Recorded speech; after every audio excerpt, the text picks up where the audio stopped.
નમસ્કાર વિદ્યાર્થી મિત્રો, આજે આપણે અપૂર્ણાંક અને દશાંશ વિશે થોડો અભ્યાસ કરીશું.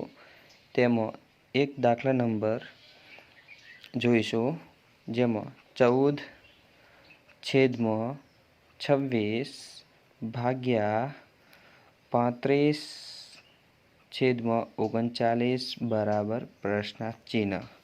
તો આપણે આમાં શું ભાગાકારની રીતે પૂછીએ છીએ, તો આપણે 14/26 ભાગાકારનું નિશાન કાઢી અને ગુણ્યા કરીશું. તો છેદ છે શું જશે ઉપર ને અંશ નીચે આવી જશે. છેદ ઉપર આવી જશે અને અંશ આપણા નીચે આવી જશે.